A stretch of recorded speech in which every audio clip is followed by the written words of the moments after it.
everyone, it's Jordan, and today I'm going to be talking on Jordan's channel about my top 10 favorite One Piece arcs. So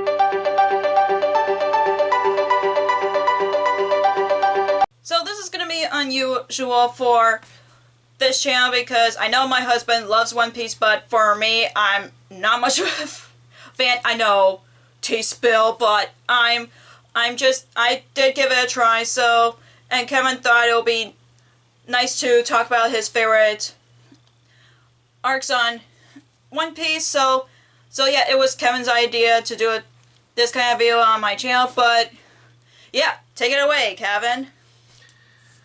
So I want to say before I get started with my number 10 that there are going to be spoilers if you are only watching the Netflix series, if you are only watching the anime, because I'm strictly sticking to the books. For this one, I'm also going to say this, I'm not going to go past the one that anime-only watchers are currently on, as I have not actually finished Egghead Island myself. So, I just want to say those, a few addendas, a few quid pro quos before we get started. But anyways, I'm going to start with, well, Jordan likes just going down the list, so I'm going to start with number 10, which is Arlong Park. This is probably the only East Blue arc in my list. I wanted to put at least one in there. And, you know, if I haven't said it already, spoilers for all these arcs. So, this is the one where we kind of find the truth about Nami. This is why I don't count her as the second person to join the crew in the Straw Hat Pirates. But Oda says that she was the second person to join the crew, so I can't really argue against that. When the author says that's the second person to join the crew, I can't argue with the author. I have a bad standpoint. But anyways, you find out that Nami, the person who was their navigator for at least since Orangetown when they fought Buggy and everything, is actually a member of a pirate crew called the Arlong Pirates. You know, she betrays the Straw Hats, she steals the Going Merry, and she goes to her village, Kokoyashi, and we find there's a whole bunch of revelations that come out through that, but this is like, in my opinion, this has to make it on the list because, in my opinion, this is the first time the Straw Hat Pirates were actually the Straw Hat Pirates. They had been called the Straw Hat Pirates, or Straw Hat, or something like that, or a new group of pirates, or whatever. They've been called pirates, a crew of pirates, but they never really were a crew. I feel until they get to that scene where Luffy walks down that country road and says, "Let's go," and then Zoro, Usopp, and Sanji are like, right. And they all go march to Arlong Park to get Nami back. It is a very big emotional roller coaster with finding out about Nami's family, finding out about her personal history, finding out that, like, you know, she doesn't have a mother, she has a stepmother. She was found by her stepmother. Her stepsister was just wandering around carrying her while their own homeland was in devastation due to war. Whew. And then, you know, on top of that, when she's just a little girl, she was basically, that was part, and unless she came up with I believe it was 1 billion berries in order to, well, $1 billion, that's the, berries is the currency of One Piece, he would not free the island. But it is a pretty brutal arc, and it's still one of my favorites, even though I've gone through it. I'm so far down the road now, but it's still one of my favorite arcs, so that's why I really like Arlong. Okay, so number 9 I'm going to say is Drum Island. Drum Island is where we have the introduction of the ship's doctor, Tony Chopper, and don't worry, all of these arcs are not introductions of characters that are going to join the crew. I promise. It's like, there's not that many. But I couldn't not do this one because I do love Chopper's own personal story in this, how he was bullied and beaten to the point of death by his own family, and how, you know, humans never accepted him. They tried to kill him too, so he's almost killed by other deer of his type. For those of you who are not familiar with this, Chopper is a blue-nosed reindeer. So it's like Rudolph, but more brutal. Instead of calling him stupid names, they try to kill him and stuff. So, you know, you'd probably be more for Rudolph the Red-Nosed Reindeer if you find out, oh, there is a worse version. Okay. But I love this one because it's so great, because you find out that even though Chopper was not accepted by his own kind, he's not accepted by humans, he does find out that, yes, there is a group of people that do accept him, that do call him family, that do call him a friend. And I really love that one. I do know that is coming up in the live action series. That's really around the corner right now. I'm looking forward to how they pull that off, because Drum Island is one, like I said, it's one of my favorite arcs. The villain is annoying though. Wapple is really annoying. He makes Buggy look like that little kid that's just going, I'm not touching you. I'm not touching you. I'm not touching you. But the characters are great. The story is great. I like Dr. Hiraluk, in the background story for Chopper. Dr. Hiraluk, they call him a quack, they call him a nut job. He's always trying to use the townspeople he's trying to heal them, but he's also trying to use new experimental medicines for people, so they're like partially his patients, partially his guinea pigs. It's pretty funny. And, you know, so yeah, number 9, Drum Island. Okay, so number 8 is Little Garden. There is no Straw Hat introduction in this one. But it does have a lot of funny jokes. So Nami gets really, so in this one, this is actually the one before Drum Island, because Nami got really sick, and that's why they were looking for a doctor. She got sick on Little Garden. This is like the first time to the manga really shows you this is not going to be just a standard pirate adventure series, because we're on a prehistoric island where it's inhabited by dinosaurs and a lot of creatures and animals that have gone extinct. And you also are introduced that giants exist in this world. There are specifically 2 giants called Dory and Vragi, and they've been in a duel for almost 100 years. Giants can live up to 300 years in the world of One Piece, so that's like nothing compared to that. So that's like nothing to them. So one of the reasons why this is at 8 is because the villains of Little Garden are very forgettable. The only reason why I remember Mr. 3 is because they'll bring him back later on. In the series, Ms. Golden Week, she just completely disappears. She was used for that and that alone. I did like her powers. She had devil fruit powers that whatever she painted, she can control people's like emotions. She can prevent people from moving from a certain spot. Also, I like the jokes where Vivi, Nami, and Zoro are about to die because they're about to be encased in wax alive. And Zoro, his first idea is he needs to chop off his feet and then free them somehow. He doesn't know how he's going to free them with no feet, but he said he'll think about it as soon as he's free. Eventually he does think that that's a dumb idea, and so his second idea is just to have an awesome pose to have when he dies. And so then and the funny part about that is they're about to die even sooner because Luffy makes the device go faster. And then so instead of actually trying to save him, Zoro then scolds Nami and Vivi for not coming up with an awesome pose to die in. But then later on, you know, in this Sanji also taunts the boss, Mr. Zero, which I will talk about who that is later on, because this whole thing is kind of like part of that. But it's kind of funny, you know, hello, you reached the Crab Cafe, can I take your order? Jordan did laugh a lot in this one, but she kind of lost the laughter when Mr. 5 came back, because his powers is he flicks boogers at you. This was probably, I believe this was the first time that his lies actually became true. So yeah, number 8, Little Garden. All right, so number 7, one of my favorite arcs, my number 7 favorite arc is the post-war arc. This is the arc that happens after the Paramount War, War of the Greats, whatever you want to call it.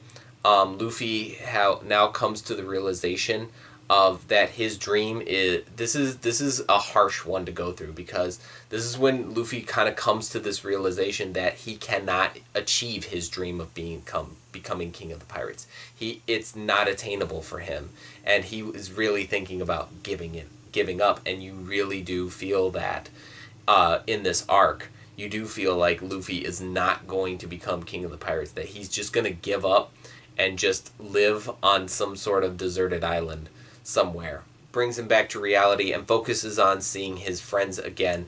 And then we get to see a flashback of Luffy as a child, what it was like with Luffy and Ace growing up, and that is also where we're introduced to a kind of controversial character, and it's controversial not in the traditional American sense of controversial. It's controversial more like, it feels cheap. Sabo is the third brother. I like the character. I didn't really have a problem with having a third brother, but it's kind of weird that Oda didn't do a silhouette of him or something like that, since he does do a lot of silhouettes in his mangas. But I didn't mind this character. It put a lot of perspective on Luffy and why it's so important that he surrounds himself with people, because it shows you the harsh reality of his life, that Garp forced him to live with mountain bandits right after he had that terrible experience with the mountain bandits that harassed Shanks at Makino's bar. The one negative thing about this arc, though, and probably why it won't move past number 7, is because Oda tried to pull will they make it with Ace, and we kind of already knew what happened to Ace, and I'm not going to say it until I get to the arc where I'm actually going to talk about that. It's on this list, so I will talk about it. But and you kind of know, you're like, so I'm going to try to end this on a happy note, because once the flashback was over, that's when Luffy does come to the realization that his friends are very important to him and that he needs to get back to them as soon as possible. He also comes to the realization that he doesn't want a repeat of what happened in Sabaody, where they all got separated.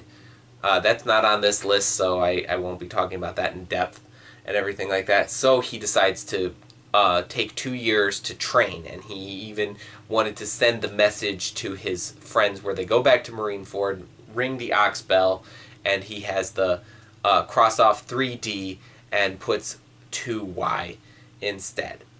So yes, that is, and so that just goes to show you that Luffy can come back from a terrible ordeal and still manage to come back. But it was just hard to see a character who who's very optimistic, who's very happy, kind of hit a very extreme low point, to the point where you as a reader is like, I didn't even know he could hit a low point. I didn't even know he had a low point.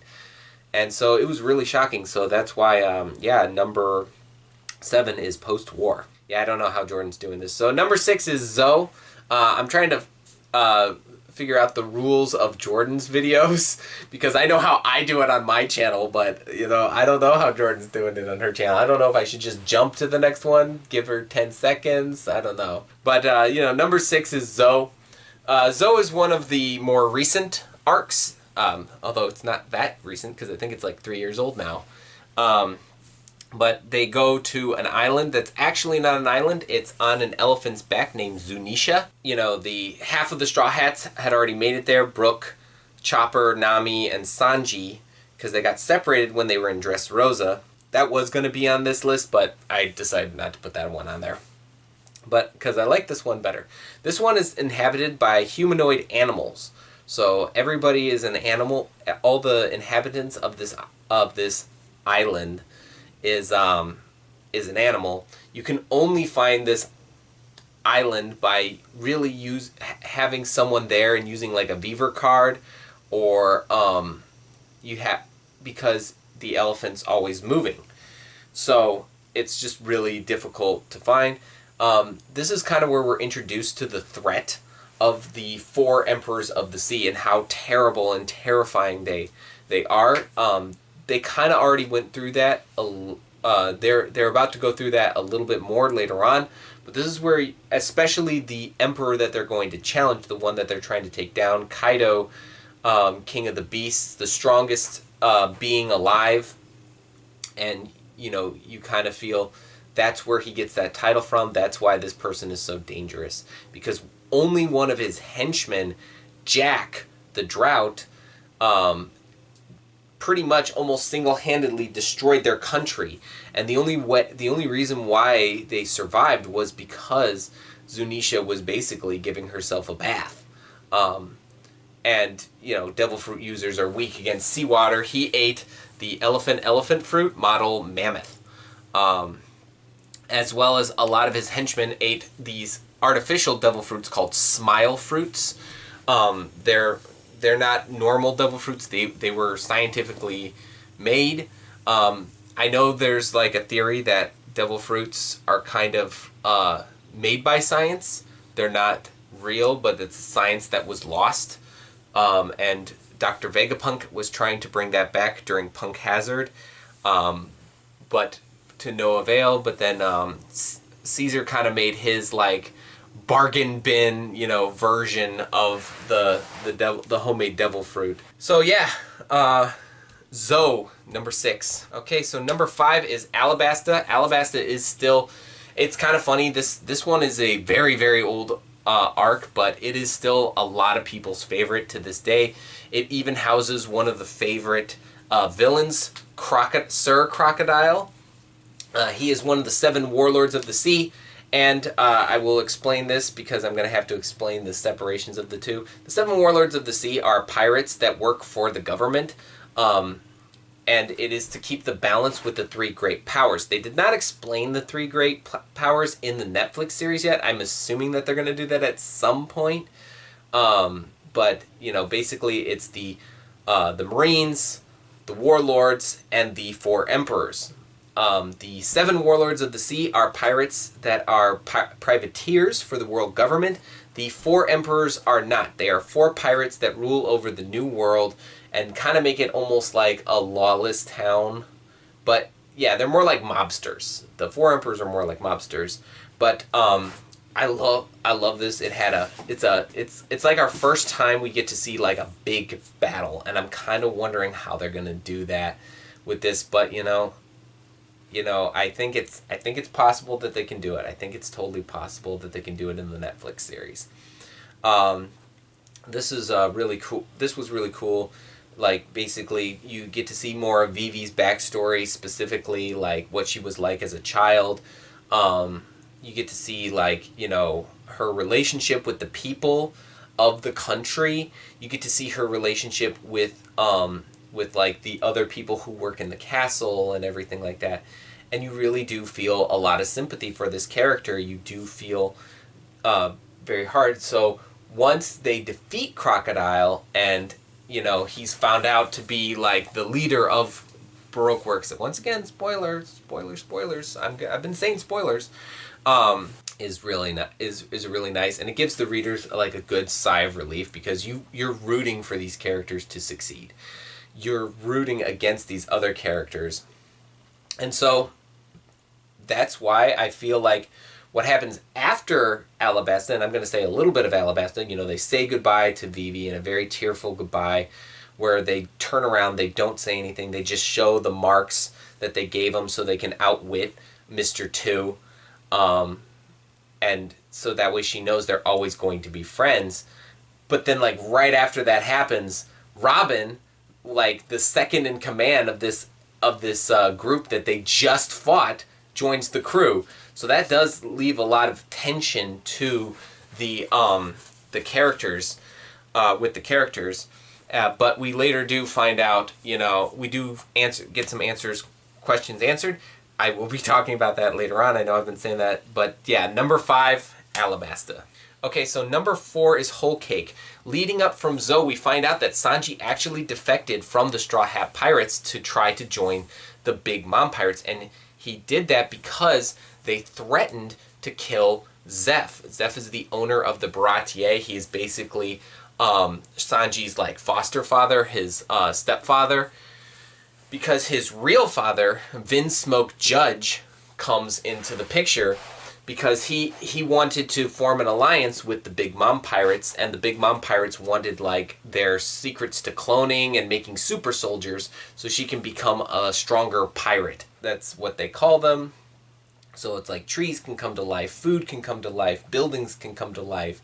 Everything feels like you know, a wonderful, like, magical place, but it's actually got a very dark history, you know. It's got a very dark history. If someone ever wants to leave her crew or her kingdom, they have to they have a choice. It's stay or life. So they spin this wheel, and you lose an arm, a leg, your life, or whatever past kingdom you were associated with. Your king can die as well. But this is where, I love this one because this is where Jinbei officially joins the Straw Hat Pirates as their helmsman. Right there, we got him right on my shirt. I am totally wearing a one-piece shirt for this video. I got all the Straw Hat Pirates on there. But yeah, number 4 is Whole Cake. Okay, so number 3 is the Paramount War arc. This is the arc that was before the post-war arc. This is where we have this big culmination of a big battle between the world government and the Whitebeard pirates. So this is where we actually find out about the 3 great powers. There are 3 great powers in this world that kind of keeps everything balanced. There's the world government, the 7 warlords of the sea, and then there's the 4 emperors. Each power is so great that if the other one took over, that they're all supposed to be at like a standstill, and if one got too great, it could possibly destroy the world itself. This is where one of the great powers tries to destroy the other great. So the world government is trying to destroy the Marines, are trying to destroy Whitebeard and his crew. He is the last remnant of the old age, of a bygone age, they call it. The bygone age, that's Roger's age.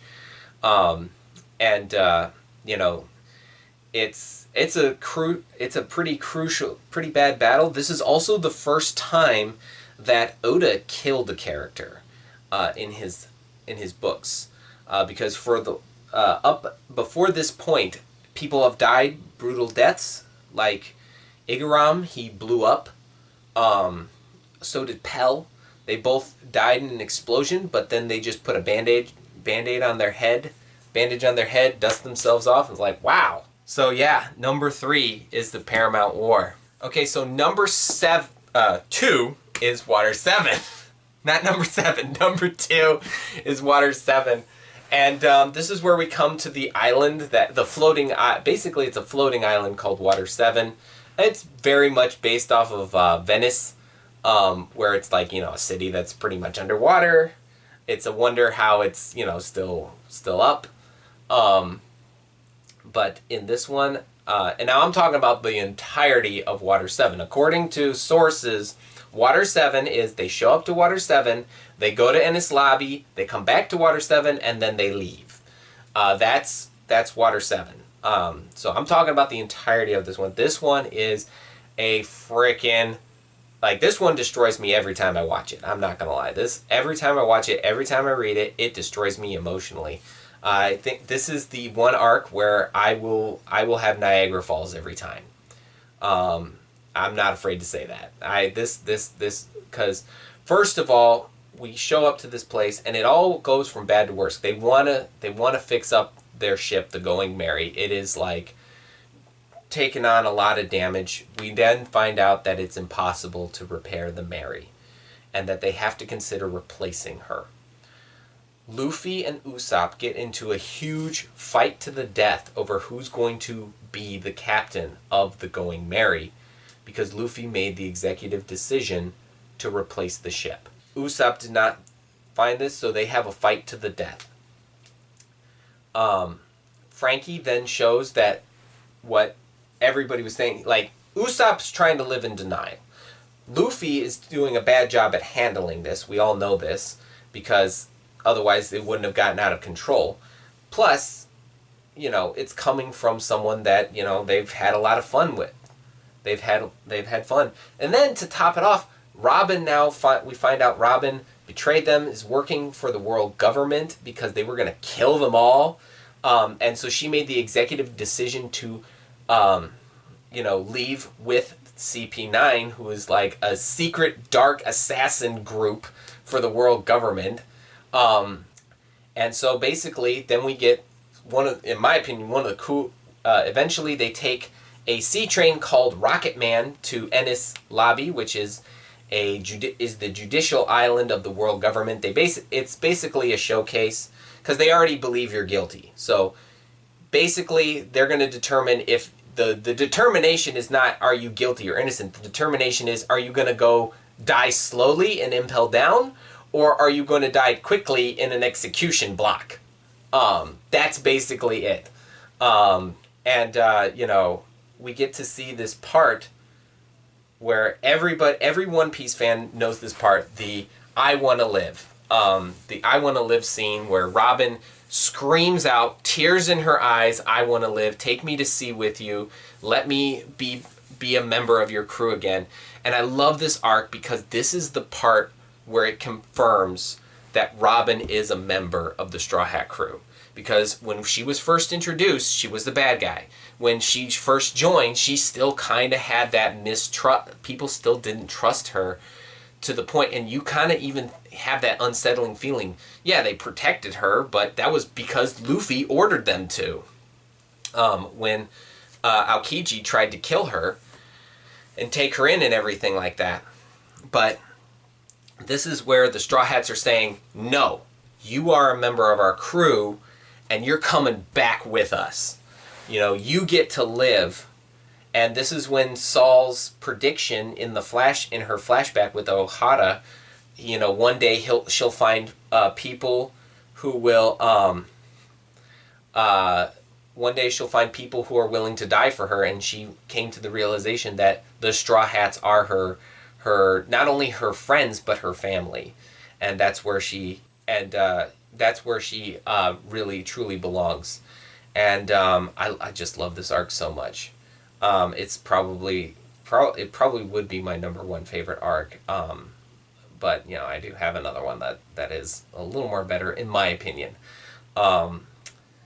But yeah, it and plus we get a new ship called the Thousand Sunny, and we get a shipwright, Frankie, Cyborg Frankie, who, if you're watching, I would love to play that character in the live action series. That would be super. So, you know, that's why #2, WaterSeven. Okay, so #1 is Wano. This is the culmination since they first got into the New World. This one took longer to get to, in my opinion, than Alabasta. And this is where they're trying to take down one of the 4 emperors of the sea, Kaido, but because of their events in Whole Cake, they also have to take down Big Mom. So 2 emperors at the same time. Thankfully, Big Mom does not have the full strength of her crew, but like that matters. This is where we get Gear 5.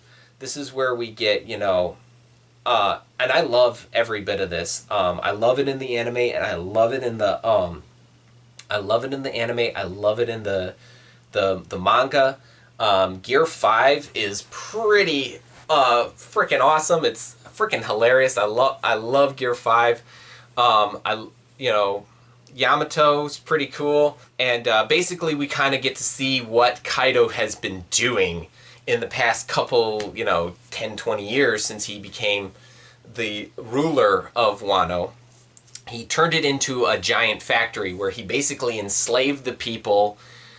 Anybody who liked the old way, the old Wano, would get tossed into these work camps where they have to work in these factories to death, so he can ship out weapons to a bunch of other warring countries and everything. He's a warmonger.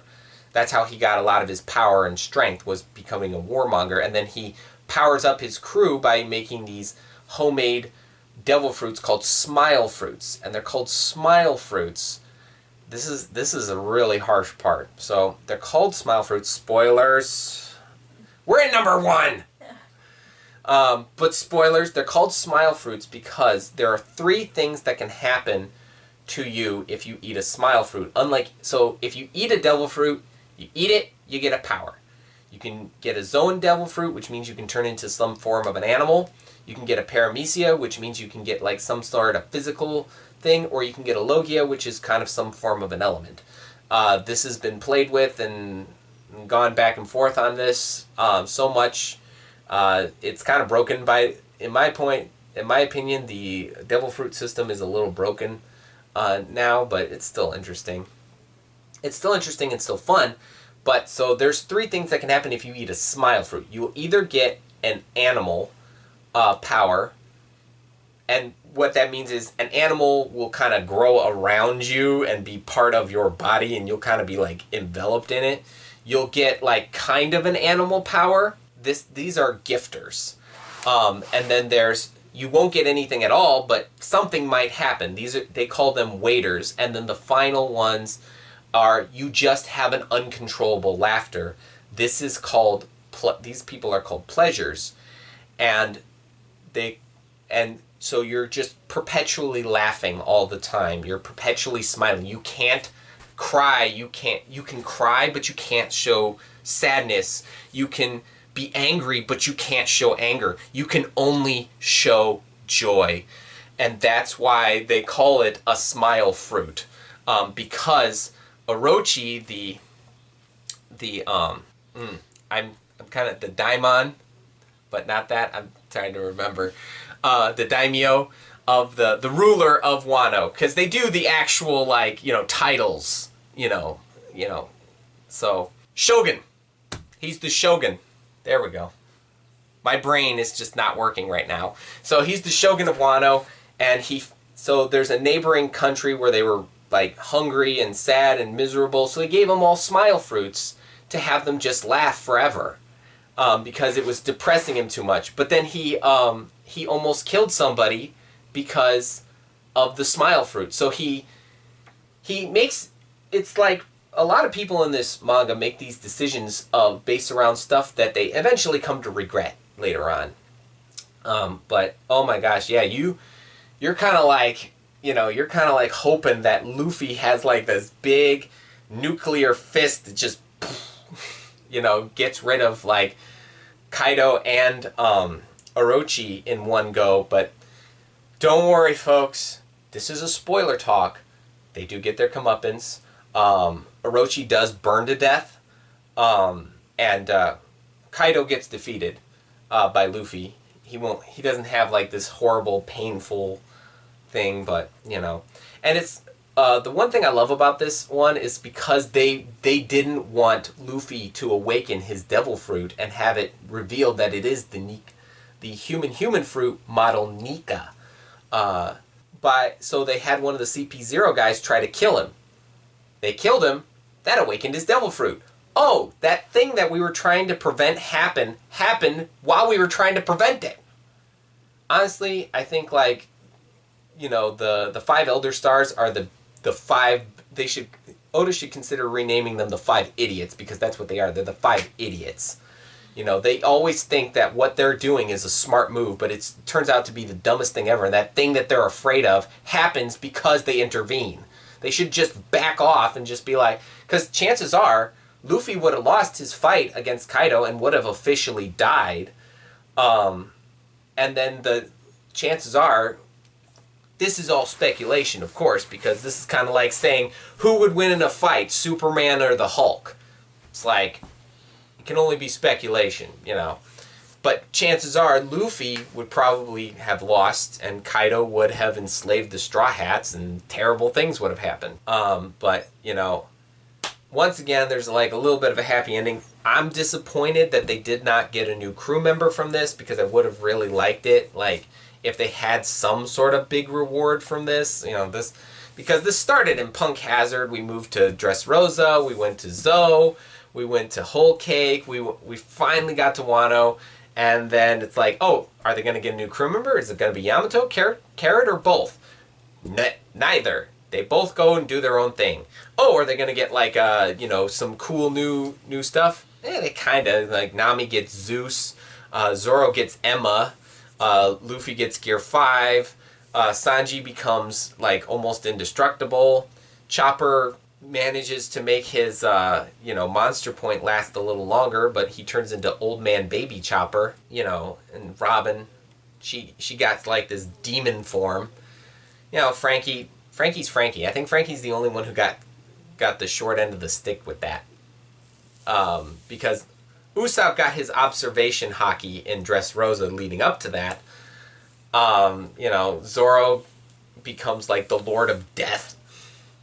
But it was pretty cool, pretty awesome, pretty satisfying arc. That's why number 1 is Wano. So yeah, this is kind of an awkward angle here, but I hope you guys enjoyed Kevin talking about his favorite arcs of One Piece. And if you enjoy this video, give us a thumbs up. And if you're a fan of One Piece like Kevin is, put in the comments down below what's your favorite One Piece arc, whether it's from the manga or the anime. Whichever one works for you, let us know in the comments down below. And if you haven't already, click the subscribe button and click the bell icon so we know if I ever post new videos. Also, you can follow me on social media like Facebook, Twitter, Instagram, and Goodreads, which will all be down. The links will be down below for you guys. Thank you so much for watching, and I'll see you on my next video. Bye!